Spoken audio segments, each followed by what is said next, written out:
Oh, Tyronne Carter is the host now. Good, there he is. Hi, Tyronne. Hey, how you doing? I was worried that that I had somehow screwed up, and all I saw, No, I invited Bud and Rana of Keepers of the Sacred Tradition of Pipe Making to join us because they're oh gonna, boy, pipe making. I love that. yeah, they're gonna do Yeah. one tomorrow, and this will be their first time they've seen how we've done it. So Okay. Hello, there's Bud. Hello, Rona. Morning. I don't know if Rana's in there yet, but Rona. I have to wave anyway. with my left hand because that's the hand that shows up. I just was muted. It's all coordinated. It's all coordinated. Okay. Anyway, so you have Tyrone, you had what, seven people that you guys The had, Magnificent Seven. Yes. and seven, and I'm hoping that they show up. Yeah, So, that's always nice. But you know, I have a philosophy that whoever shows up, they're allowing you at least to become better at what you do. yeah. And make sure that you give them the best that you have at that moment to offer, no matter what. Yep. Yep. So we're right at 10:30. So if we get one person, I'm just as happy as if we have 400. And if we don't get any, what do you say? Then it's a good time to practice. We can all get better, right? Yep, that's cool. That's cool. So anyway, I think since it's 10:30, I like to start on time. And then as we move along, Bud and Rana, if you have questions, you can join in too. But this is basically what we formatted this to be, was an interview with Tyronne, and so that we could get a picture of what he's trying to accomplish, some of the background of his personal life, and ways to just bring him into the picture in a way that's very personal and makes him valuable, increases his value for the people who hire him. So anyway, Tyronne, we've known each other now for how long? Well, about at least 6 years. Okay. And you have given me bits and pieces of your background. But the one thing that I want to know is, where the heck did you get the name Dr. Fun? Oh, where do we get Dr. Fun? You know, Dr. Fun is a combination. It's a combination of me have my educational doctorate from the University of St. Thomas, and also is trying to really focus on the essence of what we want to offer people, and that is fun. We want them to embrace science and STEM and STEAM learning in a fun way, because we know that if they do that, they're going to learn on a really a more deeper level, because when students have real lived experience, they learn on a deeper level. So, and fun kind of opens you up to that. So, Well, when you were I'm sorry. Go ahead. we felt that things had gotten to the point where we're doing a lot of testing, and tests are great, and we need that. But we felt that the pendulum had swung too far, and we need to bring that fun and that spirit of adventure, which is what science is all about, back. And your background includes being an elementary school principal? Yeah, I was an elementary school principal, and also I've been a vice principal. And I actually opened one school, which was Main Street School of Performing Arts in Hopkins.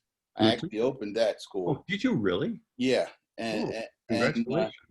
thank you. And it's still operating today. And I have a Bachelor of Science in History from Lincoln University. I have a Master's from Penn State, and I have my EDS from the University of St. Thomas and my doctorate.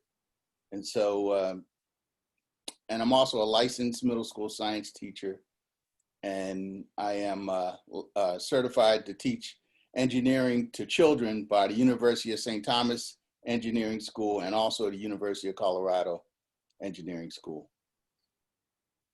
that that's more than my wheelbarrow can handle.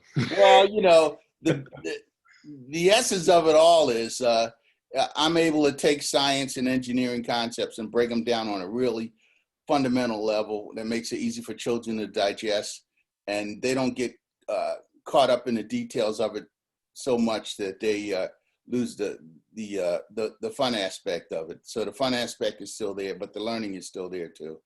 Okay. When you go in, have you found that hands-on projects that you bring in really do contribute a lot to what you're trying to accomplish? Yeah, because they walk away with something that's very tangible. Because in science and engineering, a lot of times you have these theories and concepts that feel very esoteric. It's not something they can really touch sometimes. And so when they have something that's very tangible that they built step by step, it becomes very real to the students. And of course, they have something they can take home, because almost every one of our programs, they have something that they're actually going to take home. And we also have a follow-up lesson. So those things make it very real for the students. And it doesn't become something where they're looking out the window and thinking, boy, I wonder what time this class is going to be over. Or you don't want teachers doing that either. So no, we don't want teachers doing that either. So anyway, how old were you when you did get interested in science? I mean, Oh, wow. You know, I was the kid that where I lived I grew up in West Philadelphia, and there was that's a very urban area, but there was a golf course nearby, and that golf course was surrounded by a wooded area. And and they had a lot of creeks and things. And so I used to walk out there. I guess it was a change of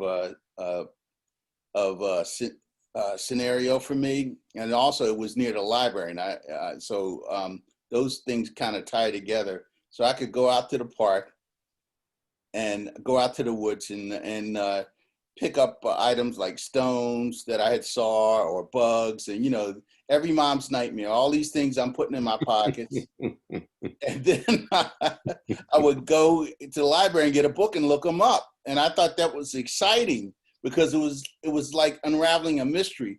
It was helping me understand the natural world, which is what science is about. And I think we're all scientists in that way, because we're trying to understand this natural world that we live in and how we fit in and what does that mean for us. And so I didn't really understand that was part of science. It felt like something I was compelled to do, just so I can understand what was going on. When you bring a program into a school, or if you were to take your druthers, what age groups would you prefer would you find you fit the best, your programs fit the best? Well, our sweet spot is probably from 2nd grade to about 6th grade. Mm-hmm. But that there's no hard and fast for that, because every child is unique. And we do have programs from preschool Mm-hmm. All the way up to 8th grade. And we have offered programs also to high school kids, because we have an advanced rocket that if we adapt some really more analytical aspects of rocketry in there, the high school kids really love it. But our sweet spot is from 2nd to 6th grade. But we like I said, we do have about, I think we have about 9 preschool programs also. Really? Yeah. Where do you find the most of the interest is for those programs? If you look at the programs, you'd say, well, this one is okay. We do have some heavy hitters. We have a stage show. It's a 45-minute stage. It's an interactive stage program where the kids actually come on stage, and they're actually making things levitate, making things change states from solid to liquid to gas. They're doing a lot of exciting science demos, but we're just guiding the students through it. They're actually doing this. And the idea is, the focus is not on, oh, wow, what amazing thing can Dr. Fun do? The focus is on, each kid is amazing, and each kid has that piece of magic inside of them. And we want to bring that spark of creativity out. And we're helping them discover that right on stage. You know, live. And that's very exciting for all the kids, even the kids that aren't on stage with us at that moment, to see that, to know, yeah, I can do that too. You watch a lot of light bulbs come on, I'm sure. Yes, because we all get inspired and we all get help.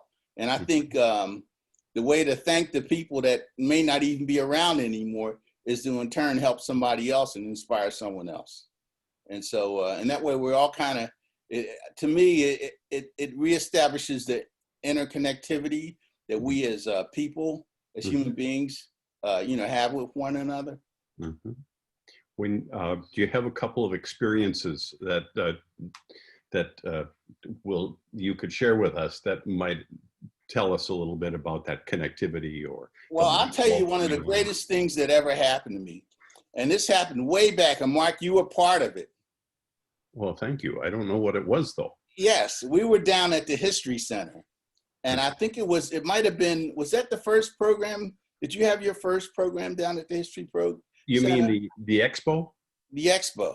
Yeah, the first one, no, that was our the fourth one that we had. Okay, well, when we were down at the History Center for the expo, we have a paper rocket, and I'm sure you've seen it before, that we use to demonstrate Newton's third law. For every action is an equal and opposite reaction. And so the kids actually build this rocket, and I designed it, and it works indoors, outdoors, and the kids love it.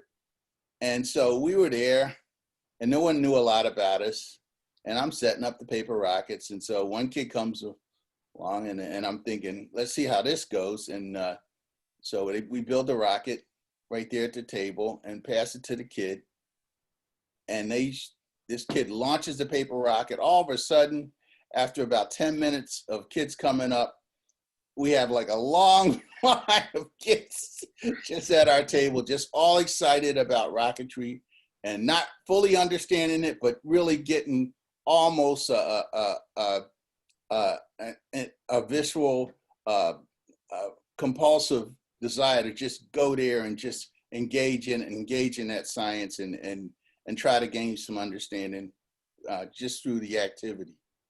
And I thought, wow, this is what we want. We want that to make this real connection.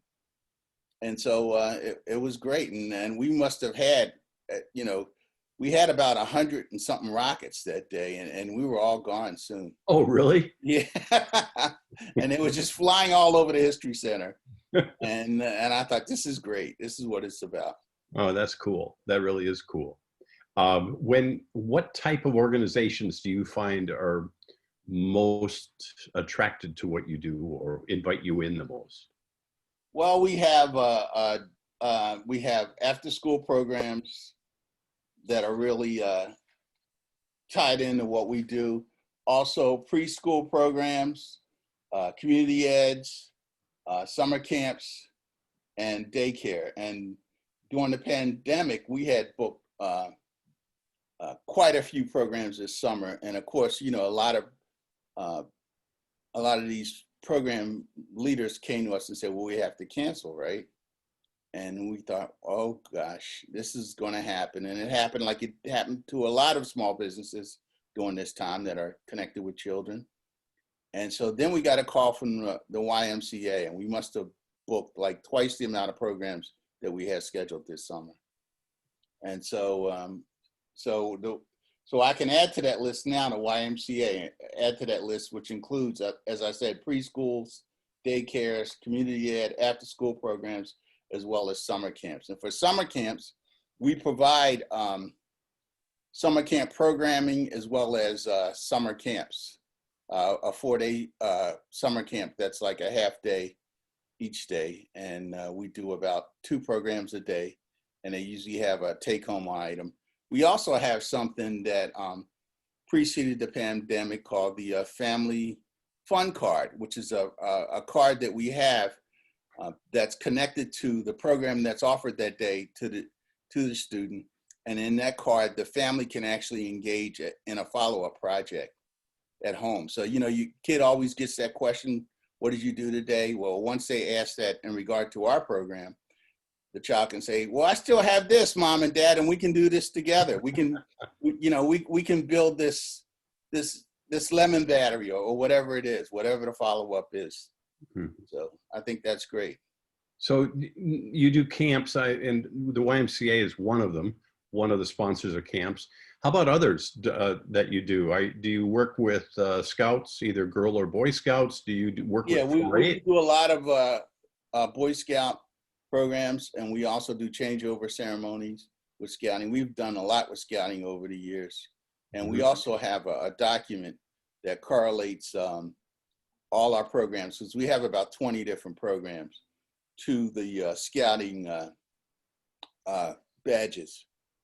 So I'm sorry, go ahead.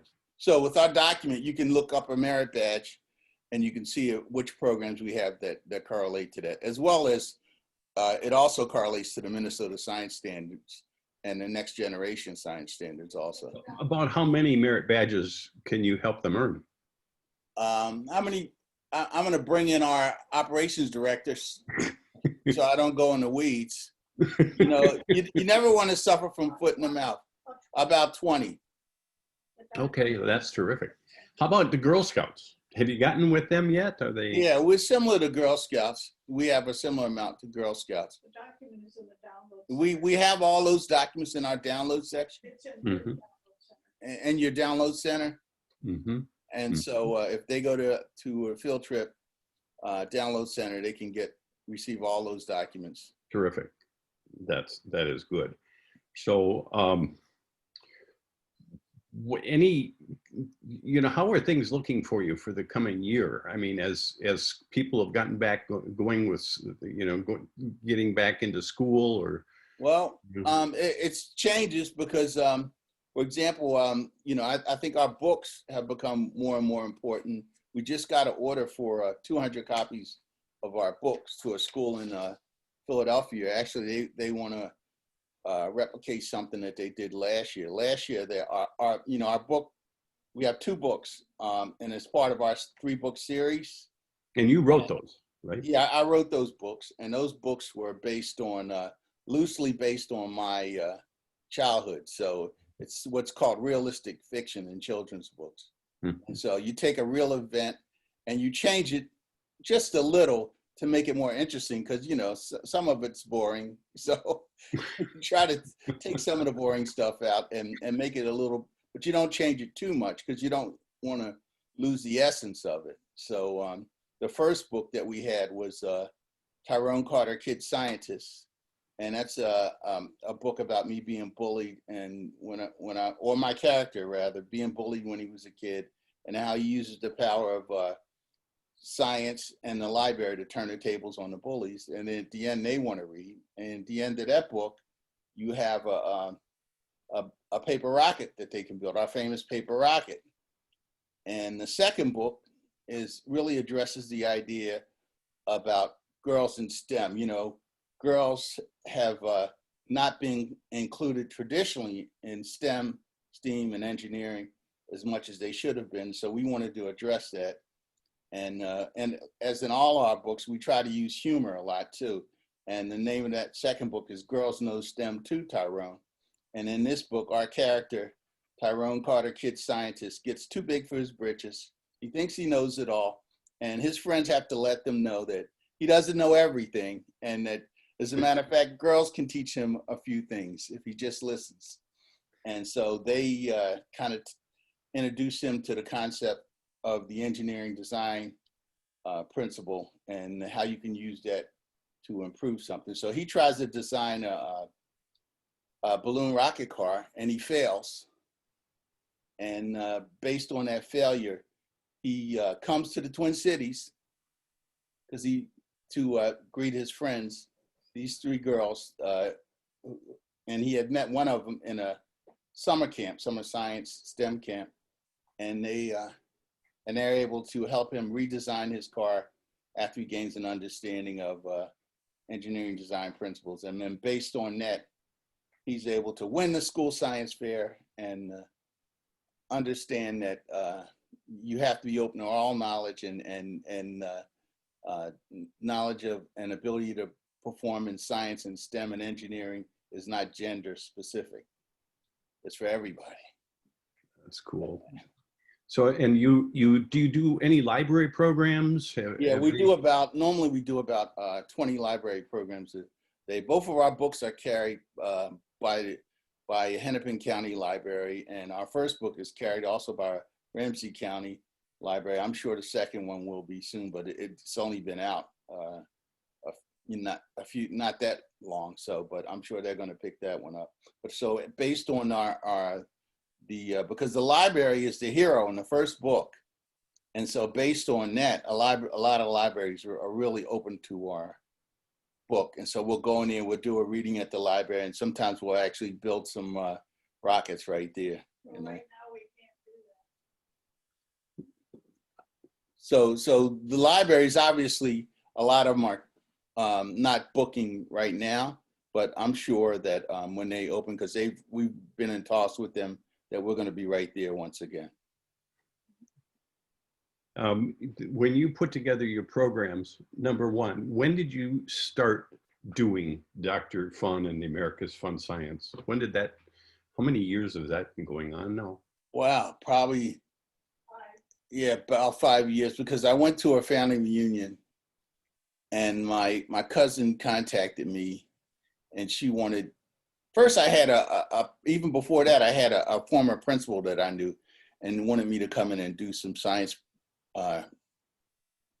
demos at her child's birthday, and I agreed to do that. And then she said, well, I'd like you to go into business. And I'm like, I'm not going into business. I'm just doing this just one day because I enjoy it, and I hope they enjoyed it. And then I kind of, sometimes things go to the back of your head, and because it's storage for later. And so then I went to my family reunion, and my cousin, before I went there, had indicated she wanted me to provide some programming for her. And I thought, well, let me test out this kit. So I put together our 45-minute stage show, and I went in there and I presented it, and it was a hit. And I thought, I think that I have something here. So, and I still have the pictures from that. And so sometimes I think this kind of a zeitgeist, a spirit of the times that kicks in, that we all have to be, I used to call it tapping into yourself when I was a kid. You have to find out what's for you and what's the proper time to do it. And then when you get that call, you have to be willing to answer it. And you may be the reluctant hero, but because we all are fear-based, but I think you have to move forward, because sometimes there's something that's greater than ourselves, and it's waiting for us. And it's a way for us to give thanks for everything that we've got. So just move ahead if it's something positive in spite of your fear. So that's what I did. So what do you see in the future? What do you see coming up? Oh, I see a lot. I'm going to complete the series. I'm going to have a family fun card book, which has more at-home programs that the children can work on with their family. Eventually, we'll probably have an app, and I'm going to probably, I've written 2 plays in the past, and I'll probably rewrite these books as plays also and try to offer them as plays, hopefully with a little bit of music in there. So we'll just keep going. And we're always looking to add new programs, but we're very careful about how we do that now. Right. Because I think every organization has to have an R&D aspect. So every item that comes out your brain is not a golden nugget. Some of them are really sour. And if you lay an egg in your idea basket, you have to make peace with that and then dispose of it.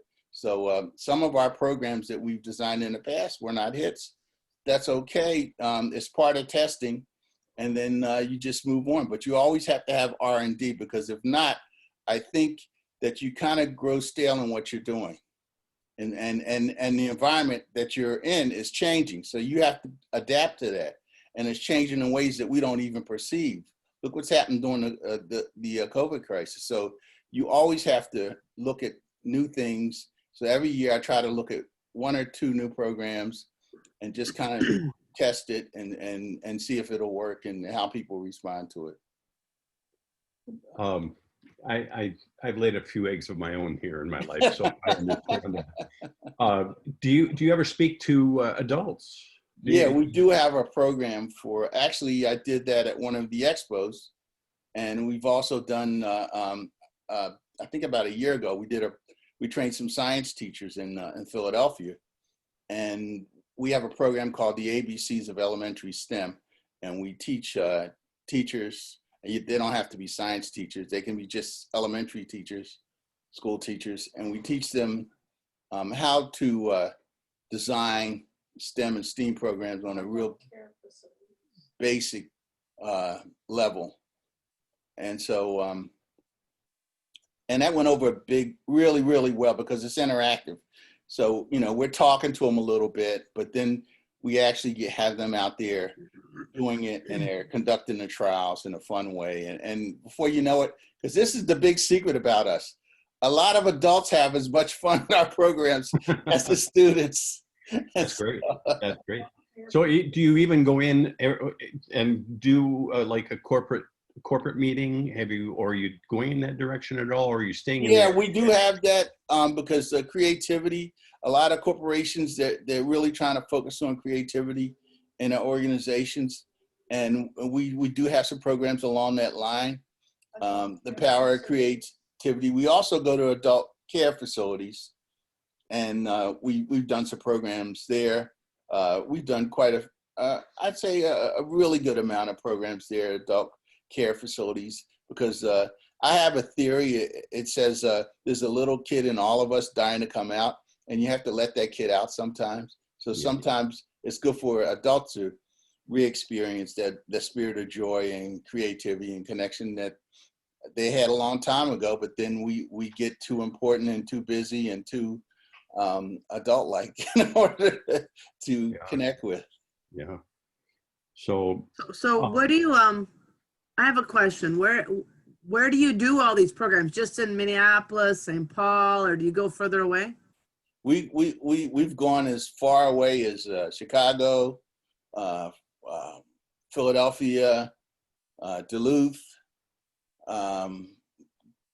We'll go have a kit, we'll travel. So if wherever the need is, as long as it's reasonable, and if we go far away, sometimes we'll ask that we're doing like 3 or 4 program days. It's very difficult to go really far away and just do one day. So that's got to be part of it. Sometimes you can have organizations can team up. Like if you have 2 or 3 schools that want to go in together, and you could appear at one school one day and another school another day, or even on the same day, sometimes morning and afternoon. So you can have them put together a package, and we can certainly do that. We did a program last December. We did a program in Philadelphia. They ordered 200 copies of our first book. They wrapped them as Christmas presents. And we did 3 days of programming, including 1 day of training teachers. And on the last day, they brought the kids down, and they received our book as a Christmas present wrapped up, and everyone started crying. Oh, how cool. It was really magical. So it's more than just delivering programs. It's delivering that spirit too. Yeah. Are there any other questions that we have here? We've had a terrific time. Do you have any summary that you'd like to make on this? I'd just like to say I have something that's called Chasing Your Joy, and I think that's what we all should be doing, because if you do the things that make you smile, and you work on your programs and your company in a joyous way, and try to project that, your customers will pick that up. Certainly the students are going to pick that up, and that is really going to really generate everything you need to have generated for you in a positive way. So that's what I would say. Do the things that make you smile. Make excellence your #1 focus. And when something goes wrong, just ask how you can fix it, because you're not trying to make a customer. I mean, you're not trying to just make a sale. You're trying to make a customer and a friend. And if you do that, you're gonna do a lot of great things, and you're gonna have a great legacy that is worth a lot more than money. I've heard that you've made a lot of friends, and so that's terrific. That is terrific. Any other questions from anybody? Well, I think we're sitting like right at the half-hour mark. So, Wow. yeah. Well, let me show you the covers of some of these books. Yes. So this is our first book. It's not showing up well. It's not showing up well because we have our great backdrop. So let's see. Is this? Raise it higher. Higher? Is that it? No, it's not showing up. So something about this, it doesn't show up. Does this one show up? No, it might You be. know, we have our graphics, and that kind of interferes with the book. Yeah. Showing up. Yep. Yep. So anyway, we have our two books. Are they and, on your website? Yeah, you can go to our website and you can book them just like our programs. You can book right on our website, Amazon-like. And what's your website? Website is americasfunscience.com. Okay. So if you go there, and also you can go to our YouTube. It's free to sign up, and we have those free videos. We have hand washing videos. We also have a video on how you can make a lemon battery. Just a lot of cool stuff. Like I said, that's why in the back of all our books we always have lessons. And again, in the first one we have a paper rocket that you can build in the back of the book, and that's Tyronne Carter, Kid Scientist. The second one, Girls Know STEM 2, Tyronne. It has a balloon rocket car that you can build. And what I like about it is these projects, they really work. They're based on simple physics, and the kids will get a genuine understanding of science, physics, and STEM/STEAM. So that's it. Hours of fun, and because that's what we all need. We all need a laugh. We all need to keep learning and keep loving each other. And stay joyful. Tyronne, you're exceptional. I am glad to count you not only as somebody to work with, but as a friend. And so thank you. Well, it's an honor, Mark. And you've always been like a brother from another mother. And the first time I met you, the thing that made me sad was, at the end, I would say, wow, I really like this guy, Mark. And I wish we spent more time together, but we all have things we have to do. So we will.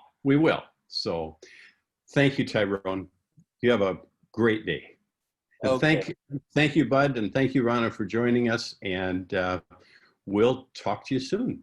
Rana, Sure. Bud, thank you. And it's been an honor.